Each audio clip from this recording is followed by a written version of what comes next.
সুপ্রিয় শিক্ষার্থীরা, স্নেহ ও প্রীতি তোমাদের। আশা করছি ভালো আছো, সুস্থ আছো এবং নিরাপদে আছো। প্রিয় শিক্ষার্থীরা, আজকে আমরা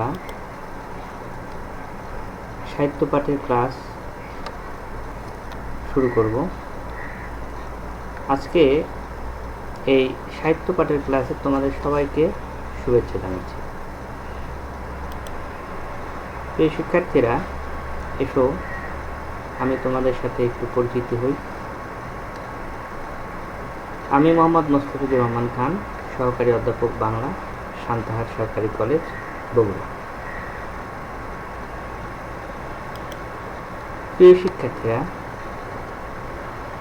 আজকে আমরা যে বিষয়টি পড়ব বা আমরা সাহিত্য পাঠের ক্লাসে আজকে যে বিষয়টি নিয়ে তোমাদের সাথে আলোচনা করব সেটি হচ্ছে আমাদের অপরাজেয় কথাশিল্পী শরৎচন্দ্র চট্টোপাধ্যায় রচিত বিলাসী। এই বিষয়টি 2020-21 সেশনে আমাদের নতুন সংযুক্ত হয়েছে। আমরা এই বিলাসী এই গল্পটি নিয়ে তোমাদের সাথে আলোচনা করব। প্রিয় শিক্ষার্থীরা, এই পাঠ শেষে তোমরা যে বিষয় সম্পর্কে জানতে পারবে বা যে বিষয়গুলো সম্পর্কে তোমাদের ধারণা জন্মাবে সেগুলো হচ্ছে, তোমরা লেখকের জীবন ও সাহিত্যকর্ম সম্পর্কে তোমরা বলতে পারবে,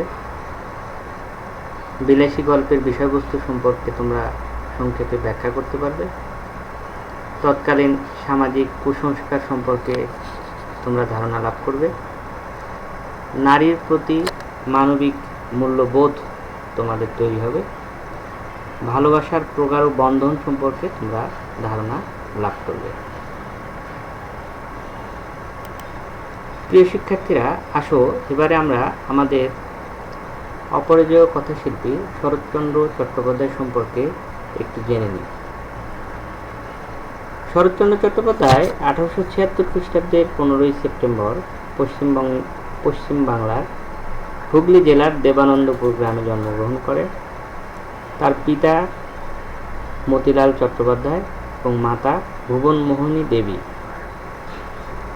বাংলা সাহিত্যের সবচেয়ে জনপ্রিয় ঔপন্যাসিকের ছেলেবেলা কাটে দরিদ্রের মধ্যে। 24 বছর বয়সে মনের ঢুকে সন্ন্যাসী হয়ে গৃহ ত্যাগ করেছিলেন শরৎচন্দ্র চট্টোপাধ্যায়। সঙ্গীতজ্ঞ হিসেবে খ্যাতির সূত্রে ঘটনাচক্রে এক জমিদারের বন্ধু হয়েছিলেন তিনি। জীবিকার তাগিদে দেশ ছেড়ে গিয়েছিলেন বর্মা মল্লকে, অর্থাৎ বর্তমান মিয়ানমারে। শরৎচন্দ্র তার জীবনের নানা অভিজ্ঞতা ও বিচিত্র সব মানুষের চরিত্র ফুটিয়ে তুলেছেন তার বিভিন্ন উপন্যাসে। বিশেষ করে সমাজের নিচু তলার মানুষ তার সৃষ্ট চরিত্রে অপূর্ব মহিমা নিয়ে চিত্রিত হয়েছে। কথাশিল্পী শরৎচন্দ্রের শিল্পী মানুষের মৌল বৈশিষ্ট্য, মানবতা ও মানুষের প্রতি ভালোবাসা। শরৎচন্দ্রের প্রথম মুদ্রিত রচনা কুন্তলীন পুরস্কারপ্রাপ্ত মন্দির নামে একটি গল্প। তার বিখ্যাত উপন্যাসগুলোর মধ্যে রয়েছে দেবদাস, পল্লী সমাজ, চরিত্রহীন, শ্রীকান্ত, গৃহদাহ, দেনা পাওনা ইত্যাদি। এসব উপন্যাসে বাঙালি নারীর প্রতিকৃতি অঙ্কনে তিনি অসামান্য দক্ষতা দেখিয়েছেন। তার বহু উপন্যাস ভারতবর্ষের বিভিন্ন ভাষায় অনুদিত ও চলচ্চিত্রায়িত হয়েছে। তার কয়েকটি উপন্যাস বিদেশি ভাষায়ও অনুদিত হয়েছে। সাহিত্য কর্মের স্বীকৃতি হিসেবে 1923 খ্রিস্টাব্দে কলকাতা বিশ্ববিদ্যালয় তাকে জগত্তারিণী স্বর্ণপদক এবং ঢাকা বিশ্ববিদ্যালয় 1936 সালে তাকে সম্মানসূচক ডিলিট ডিগ্রি প্রদান করেন। এই গুণী সাহিত্যিক অপরাজেয় কথাশিল্পী শরৎচন্দ্র চট্টোপাধ্যায় 1938 খ্রিস্টাব্দের 16 জানুয়ারি কলকাতায় মৃত্যুবরণ করেন।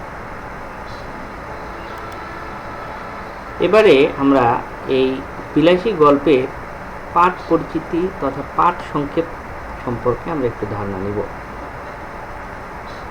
শরৎচন্দ্রের বিলাসী গল্পটি প্রথমে প্রকাশিত হয় ভারতী পত্রিকায় 1325 বঙ্গাব্দের বৈশাখ সংখ্যায়।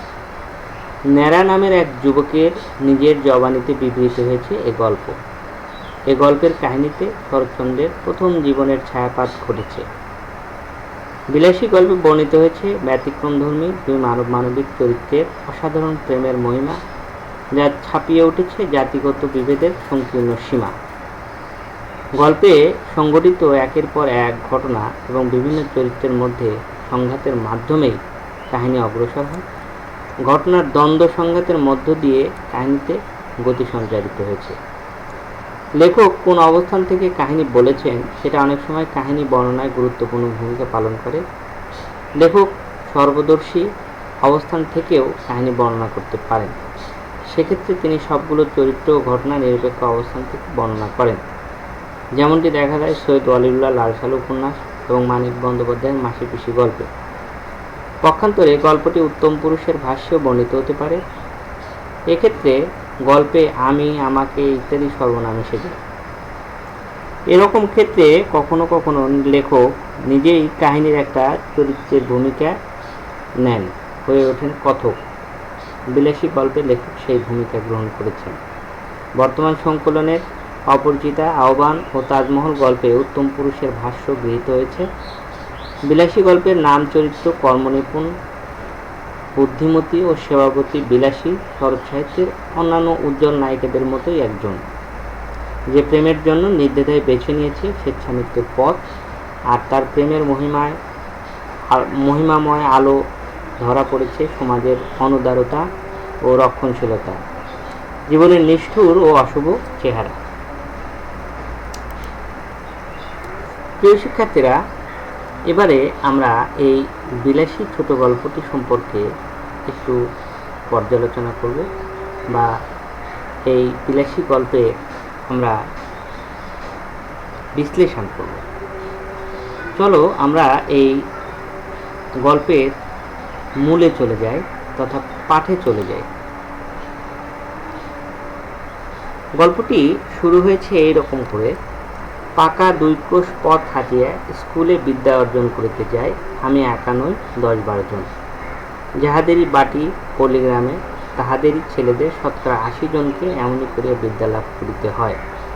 ইহাতে লাভের অঙ্কে শেষ পর্যন্ত একেবারে শূন্য না পড়িলেও যাহা পড়ে তাহাতে হিসাব করিবার পক্ষে এই কয়টা কথা চিন্তা করিয়া দেখিলেই যথেষ্ট হইবে যে ছেলেদের সকাল 8টার মধ্যে বাহির হইয়া যাতায়াত 4 ক্রোশ পথ ভাঙিতে হয়। 4 ক্রোশ মানে 8 মাইল নয়, ঢের বেশি।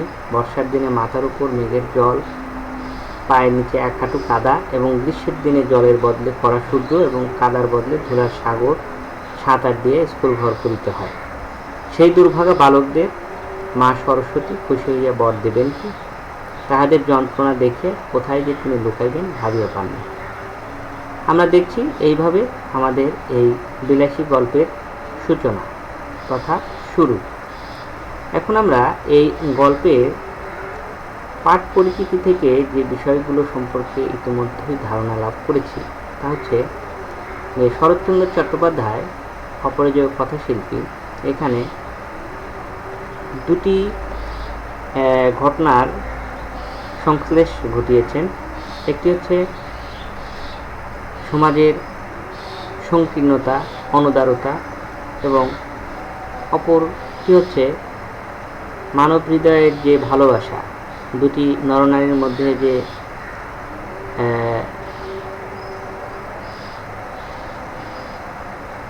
ভালোবাসা তথা হৃদ্যতা, সেই বিষয়টি কিন্তু তিনি এখানে ব্যাখ্যা করেছেন। এখানে আমরা গল্পের অভ্যন্তরে প্রবেশ করে ধীরে ধীরে কিছু বাক্য পড়ব এবং সেগুলোর একটু ব্যাখ্যা করব। এখানে একটি জায়গায় আমরা দেখতে পাচ্ছি, স্কুলে যাই 2 ক্রোশের মধ্যে এমন আরও 2-3খানা গ্রাম পার হইতে হয়। কার বাগানে আম পাকিতে শুরু করিয়াছে, কোন বনে বৈচি ফল অপর্যাপ্ত ফলিয়াছে, কার গাছে কাঁঠাল এই পাকিল বলিয়া, কার বর্তমান ব্রহ্মার কাদি কাটিয়া লইবার অপেক্ষা মাত্র,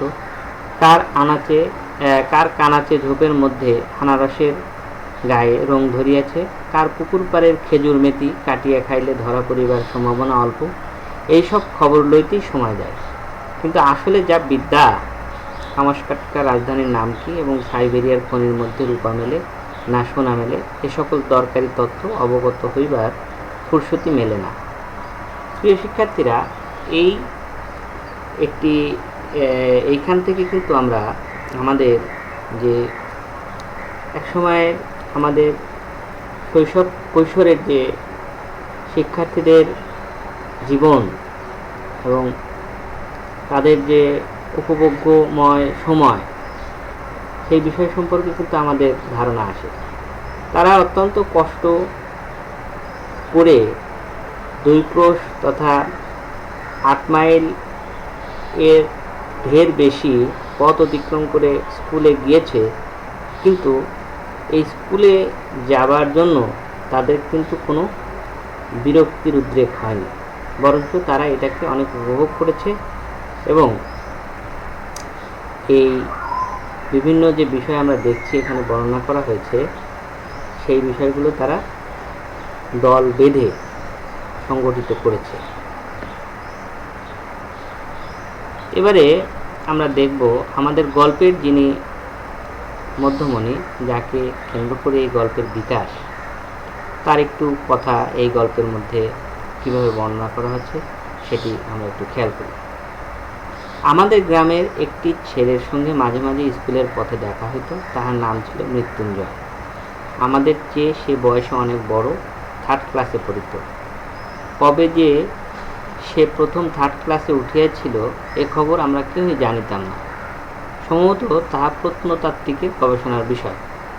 আমরা কিন্তু তাহার ওই 3rd ক্লাসটাই চিরদিন দেখিয়া আসিয়াছি। এখানে একটু বিষয় পরিষ্কার করা দরকার। যখন আমাদের লেখক পড়াশোনা করতেন তখন 1st ক্লাস ছিল হচ্ছে 10ম শ্রেণী, 2nd ক্লাস ছিল 9ম শ্রেণী, 3rd ক্লাস ছিল 8ম শ্রেণী। অর্থাৎ এখানে আমাদের মৃত্যুঞ্জয় কিন্তু 8ম শ্রেণীতে পড়ত এবং আমাদের লেখক তাকে সর্বদাই এই 3rd ক্লাস তথা 8ম শ্রেণীতেই পড়াশোনা করতে দেখিয়েছে। কখনো 4th ক্লাসে পড়তেও দেখেনি বা 2nd ক্লাসে পড়তেও কিন্তু তাকে দেখেনি। এই মৃত্যুঞ্জয় তার এক জ্ঞাতি খুড়া ছিল, তাছাড়া কিন্তু সংসারে আর তার কেউ ছিল না। লেখক বলছেন যে অনেকদিন মৃত্যুঞ্জয়ের দেখা নাই। একদিন শোনা গেল সে মর্মর, আর একদিন শোনা গেল মালোপাড়ার এক বুড়া মালো তাহার চিকিৎসা করিয়া এবং তাহার মেয়ে বিলাসী সেবা করিয়া মৃত্যুঞ্জয়কে জমের মুখ হইতে এ যাত্রা ফিরাইয়া আনিয়াছে। আমরা এই গল্পের যে মৌলিক বিষয়টি, অর্থাৎ বিলাসীর সাথে মৃত্যুঞ্জয়ের যে পরিচয়, এই লেখকের জবানিতে এই ব্যাখ্যার মধ্য দিয়ে কিন্তু আমরা প্রবেশ করছি। লেখক বলেছেন যে মৃত্যুঞ্জয়ের অনেক দিন দেখা সাক্ষাৎ নাই, শোনা গেল তার অবস্থা মর্মর, এবং তিনি আরও শুনতে পেলেন যে মালোপাড়ার এক দরিদ্র মালো, বুড়া মালো তার চিকিৎসা করে এবং তার মেয়ে বিলাসী সেবা করে মৃত্যুঞ্জয়কে এবারের মতো জমের মুখ হতে ফিরে আনিয়াছে। তো তারপরে লেখক আমাদের গল্পের কথক, যিনি নিজেই, তিনি সেই বাড়িতে গিয়েছেন এবং তারপরে তিনি যেটি বর্ণনা দিয়েছেন, চাহিবা মাত্রই টের পাইলাম বয় যাই হোক খাটিয়া খাটিয়া আর রাত জাগিয়া ইহার শরীরে আর কিছু নাই, ঠিক যেন ফুলদানিতে জল দিয়া ভিজাইয়া রাখা বাসি ফুলের মতো। হাত দিয়া এতটুকু স্পর্শ করিলে এতটুকু নাড়াচাড়া করিতে গেলে ছড়িয়া পড়িবে।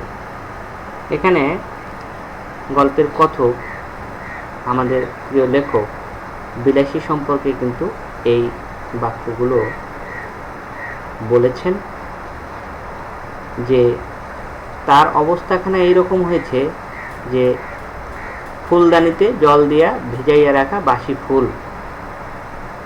অর্থাৎ মৃত্যুঞ্জয়কে সেবা শুশ্রূষা করতে করতে বিলাসীর এই পর্যায়ের অবস্থা আমরা এখানে দেখতে পাচ্ছি।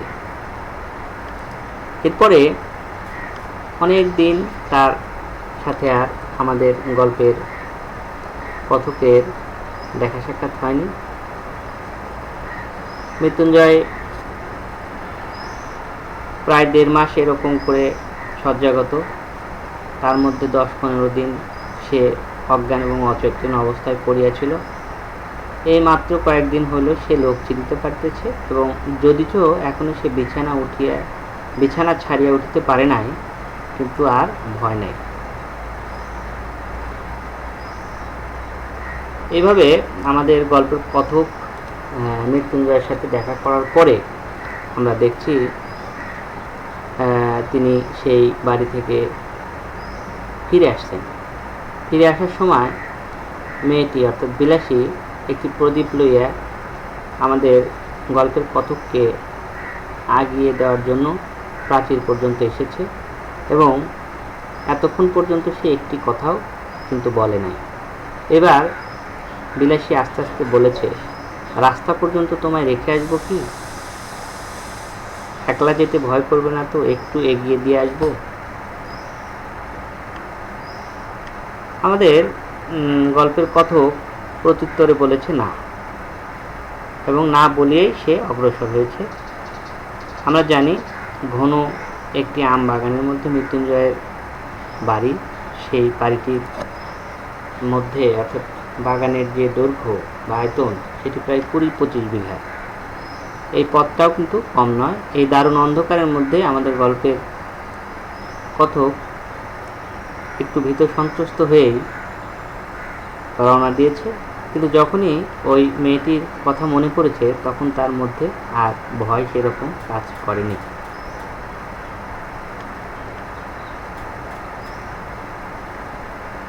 তো এইভাবে আমাদের গল্পের কথক যেটি বলার চেষ্টা করেছেন যে এই ভিন্ন জাতের দুটি নরনারীর মধ্যে যে প্রগাঢ় হৃদয়ের বন্ধন তৈরি হয়েছে, এবং সেটি কিন্তু মানবতার একটি অনন্য উৎকৃষ্ট নিদর্শন। এবারে আমাদের গল্পের কথক সেই ভালোবাসার গভীরতাকে বোঝানোর জন্য একটি অন্য জায়গায় একটি উদাহরণ দিয়েছেন। অর্থাৎ বিলাসী এখানে কতটুকু করেছে আমাদের মৃত্যুঞ্জয়ের জন্য সেটি বোঝানোর জন্য, সমাজকে তথা আমাদেরকে বোঝানোর জন্য তিনি একটি উদাহরণ টেনেছেন। তার এক পরিচিত আত্মীয় তিনি তার বাড়িতে গিয়েছেন, অর্থাৎ আমাদের গল্পের কথক সে আত্মীয়ের বাড়িতে গিয়েছেন, এবং আমাদের যে গল্পের কথকের যে আত্মীয় সেদিন মারা গেছে।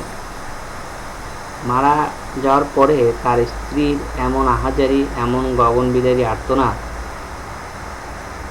যে মনে হচ্ছে স্ত্রীও কিছুক্ষণ পরেই দেহ বিসর্জন দিবেন।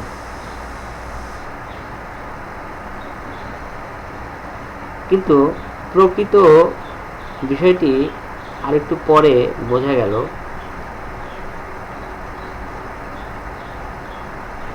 যে যখন আমাদের গল্পের কথক সেই মৃত স্বামীকে রেখে স্ত্রীকে বললেন যে আপনি এই ঘরে থাকেন, আমি অন্যান্য কার্যক্রমগুলো করার জন্য গ্রামের অভ্যন্তরে যাই, তখন সেই স্ত্রী বললেন যে আমি এই ঘরে একলা থাকতে পারবো না। অর্থাৎ যে স্বামী জ্ঞাত থাকতে তিনি নির্ভয়ে 25 বছর একাকী ঘর করিয়াছেন, তার মৃত্যুটা যদি বা সহে, তার মৃতদেহটা এই অন্ধকার রাত্রে 5 মিনিটের জন্যও সইবে না। বুক যদি কিছুতে ফাটে তো সেই মৃত স্বামীর কাছে একলা থাকবে। অর্থাৎ 25 বছর তিনি সংসার করেছেন এই স্বামীর সাথে নির্ভয়ে, নির্দ্বিধায়, নিঃসংকোচে, কিন্তু এই মৃত্যুর পরে স্বামীর মৃত্যুটা হয়তো সহ্য করা যাচ্ছে, কিন্তু এই স্বামীর মৃতদেহটা এই অন্ধকারে আর তিনি 5 মিনিটের জন্যও সহ্য করতে পারছেন না। এই উদাহরণটি অর্থাৎ এই বিষয়টি এনে আমাদের গল্পের কথক যেটি বলেছেন বা বলার চেষ্টা করেছেন আমাদের সমাজের উদ্দেশ্যে, আমাদের উদ্দেশ্যে, সেটি হচ্ছে বিলাসীর যে ভালোবাসা আমাদের মৃত্যুঞ্জয় তথা ন্যাড়ার প্রতি, তার একটি শক্তি। বহু স্বামী স্ত্রী 100 বছর সংসার করার পরেও, অর্থাৎ একত্রে ঘর করার পরেও হয়তো তাহারা এই শক্তির কোনো সন্ধান পায়। আমরা দেখেছি বিলাসীর মধ্যে মৃত্যুঞ্জয়ের প্রতি যে ভালোবাসা, সেই ভালোবাসার যে শক্তি, সেটি কিন্তু উল্লেখযোগ্য। এবারে তোমরা গল্পের শেষের দিকে এসে ধীরে ধীরে লক্ষ্য করবে যে যখনই তারা সেবা শুশ্রূষা করবে, অর্থাৎ বুড়া মালো এবং মালোর মেয়ে বিলাসী উভয়ে যখন সেবা শুশ্রূষা করে মৃত্যুঞ্জয়কে মৃত্যুর পথ থেকে রক্ষা করলেন, তখনই তার যে জ্ঞাতি খুড়া, অংশীদার খুড়া আর কি, তিনি তোলপাড় করলেন বা তোলপাড় করিয়া বেড়াইলেন যে গেল গ্রামটা এবার রসাতলে গেল। নালতের মৃত্যুর বলিয়া সমাজে আর তার মুখ বাহির করিবার জো রহিল না।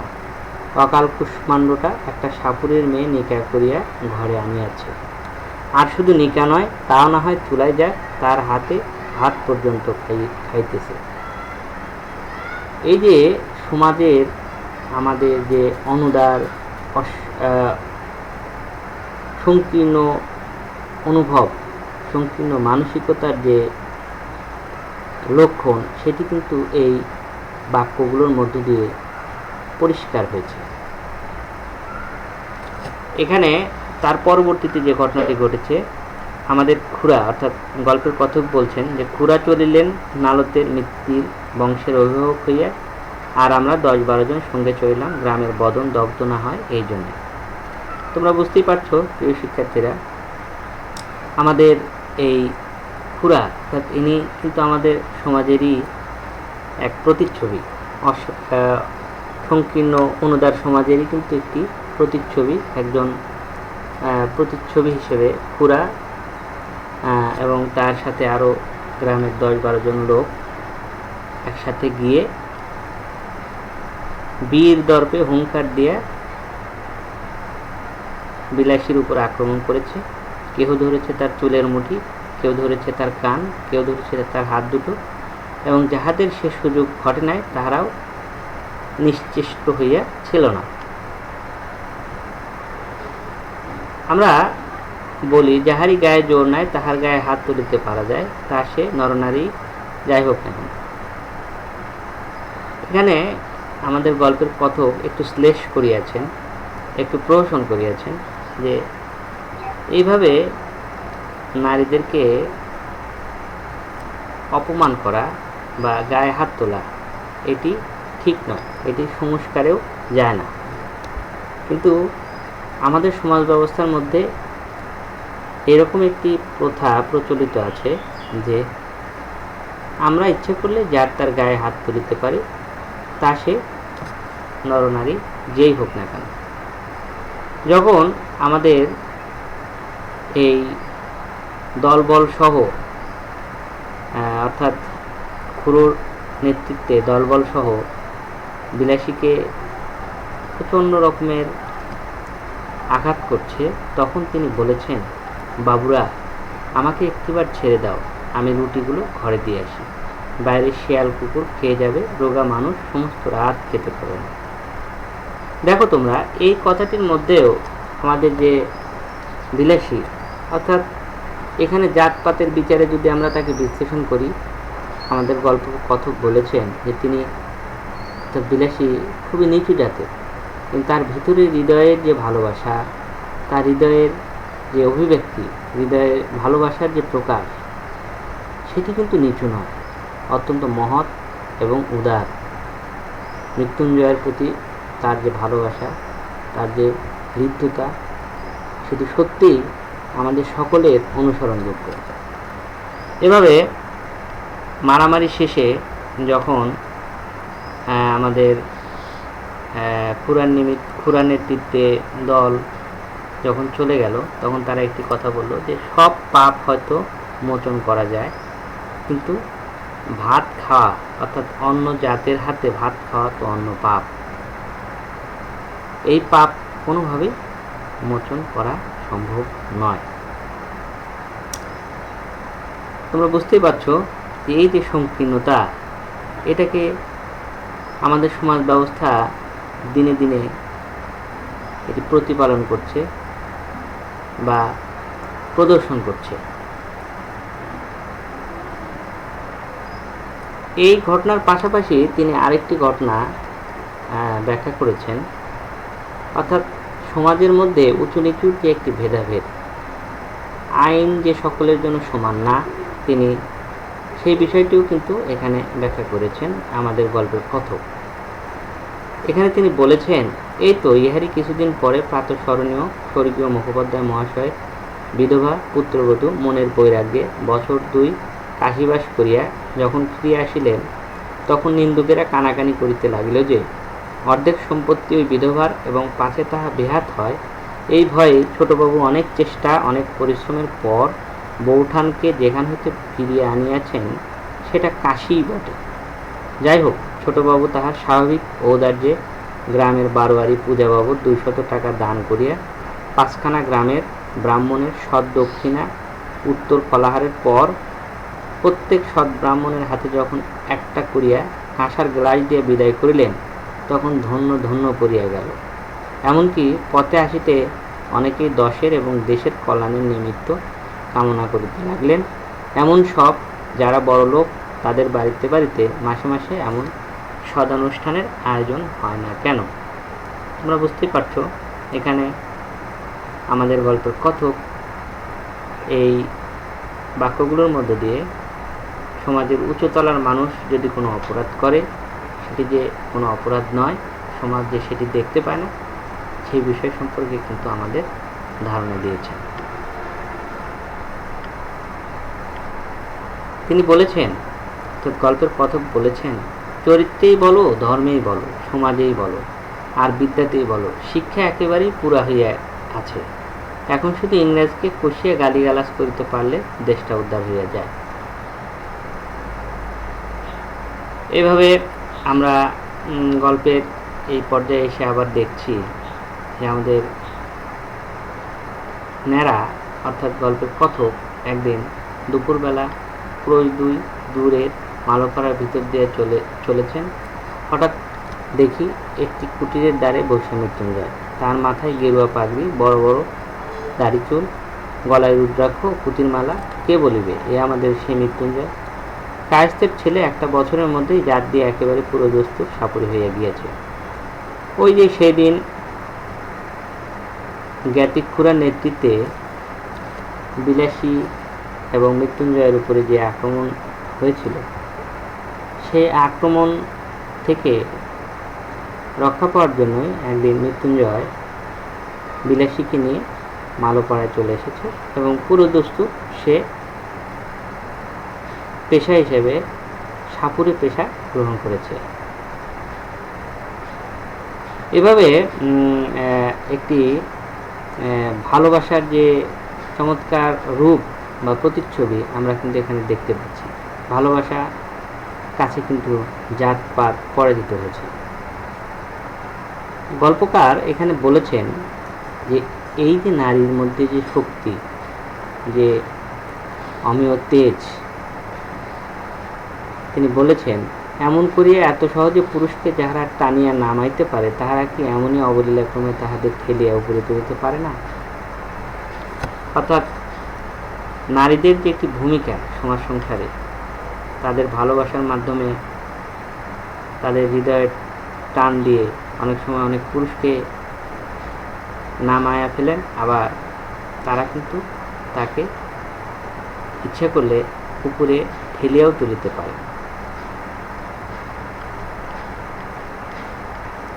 এভাবে গল্পের যখন বর্ণনা শেষের দিকে এসে আমরা দেখছি যে মৃত্যুঞ্জয় বিলাসীকে গুরু হিসেবে গ্রহণ করার জন্য ন্যাড়া খুব চাপাচাপি করেছে এবং বিলাসী এবং মৃত্যুঞ্জয় যথেষ্ট নিষেধ করলেও আমাদের গল্পের কথক তথা ন্যাড়া সেই নিষেধ শোনেন। তিনি মৃত্যুঞ্জয়ের সাগরেদ তথা শিষ্য হয়েছে। এভাবে তারা সকলে মিলে, বিলাসী, মৃত্যুঞ্জয়, ন্যাড়া সকলে মিলে একদিন কোনো একটি জায়গায় সাপ ধরতে গেছে। আমরা জানি বিলাসী মালর মেয়ে, সাপুরের মেয়ে, তার রূপতাও কিন্তু বেশি। বিলাসী বলছে যে এইখানে একটি সাপ নয়, একের অধিক সাপ আছে, 2টি বা তারও বেশি থাকতে পারে। তো মৃত্যুঞ্জয় একটি সাপ ধরে আসার পর পরবর্তীতে একটি শব্দ উচ্চারণ করেছে এবং তার হাত দিয়ে রক্ত পড়ছে। বিলাসী বুঝতে পেরেছে যে মৃত্যুঞ্জয়কে সাপে কামড়েছে।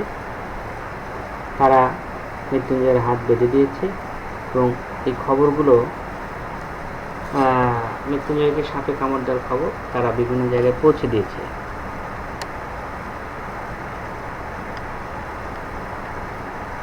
কিন্তু শেষ পর্যন্ত আমাদের মৃত্যুঞ্জয় তথা গল্পের অন্যতম একটি চরিত্র, তাকে আর বাঁচানো যায়নি।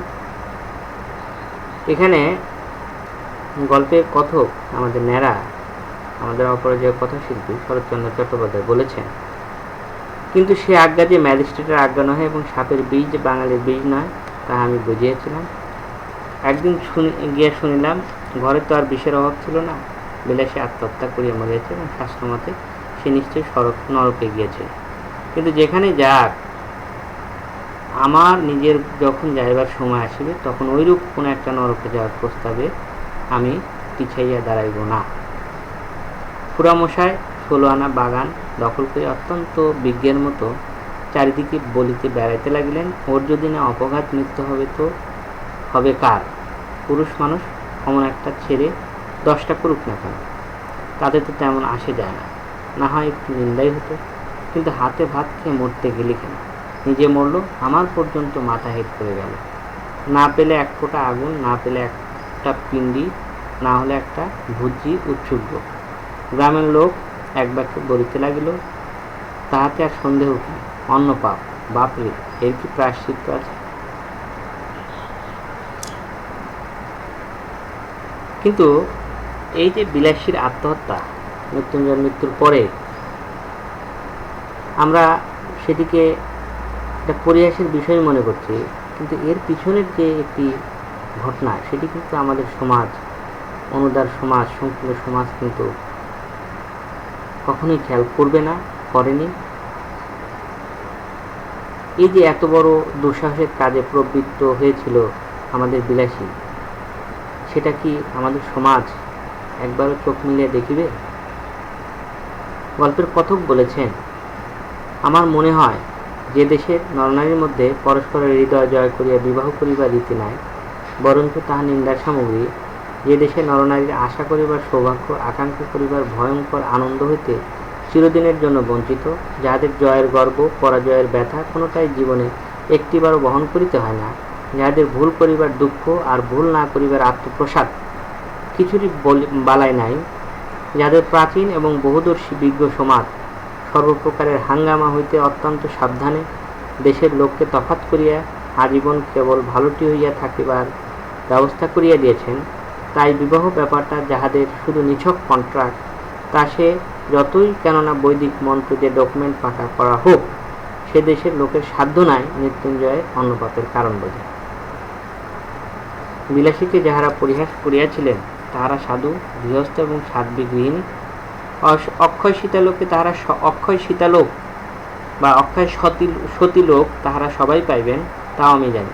কিন্তু সেই সাপুরের মেয়েটি যখন একটি পীড়িত সজ্জগত লোককে তিল তিল করিয়া জয় করিতেছিল, তাহার তখনকার সেই গৌরবের কণামাত্র হয়তো আজও ইহাদের কেহ চোখে দেখেন নাই।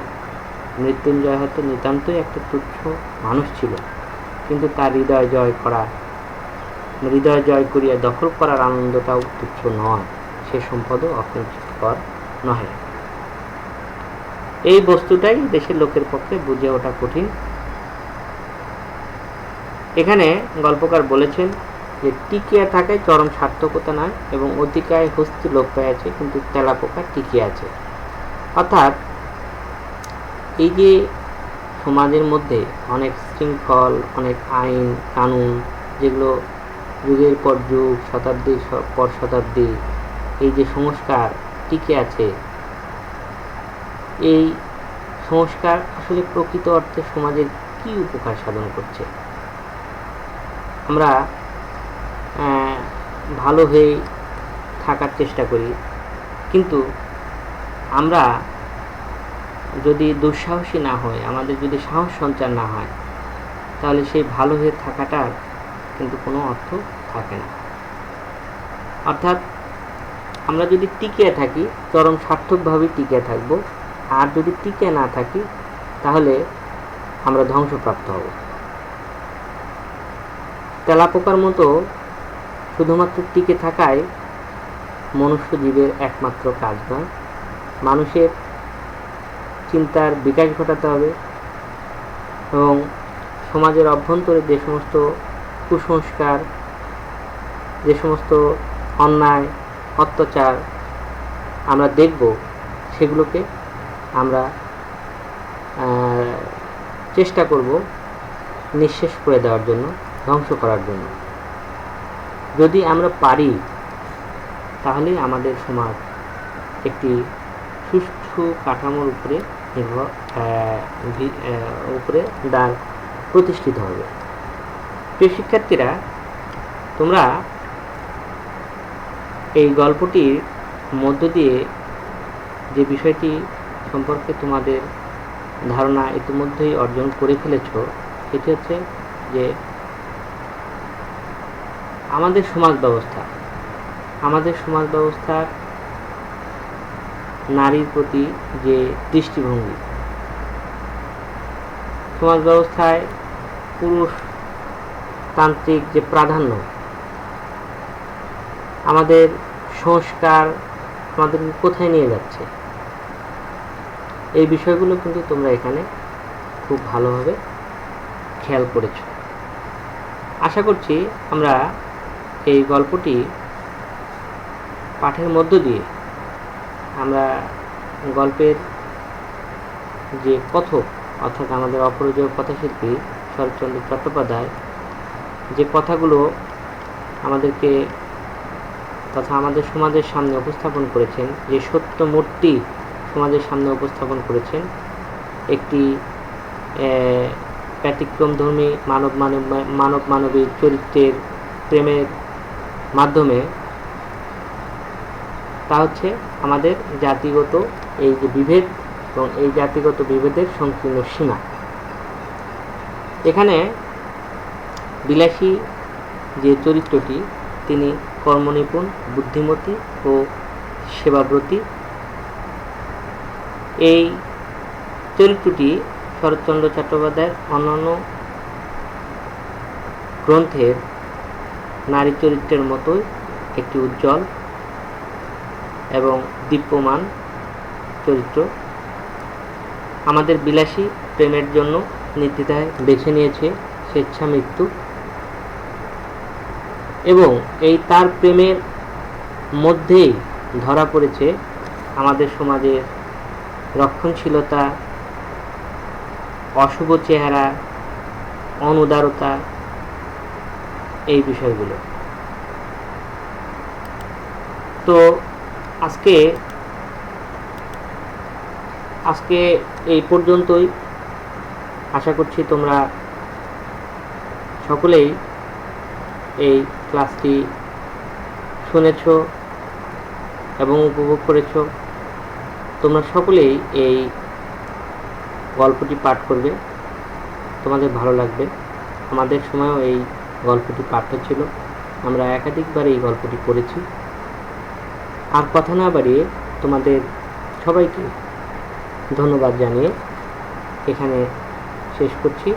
তোমরা সকলেই সুস্থ থাকো, নিরাপদে থাকো, তোমাদের ভবিষ্যৎ মঙ্গল কামনা করে শেষ করছি। খোদা হাফেজ।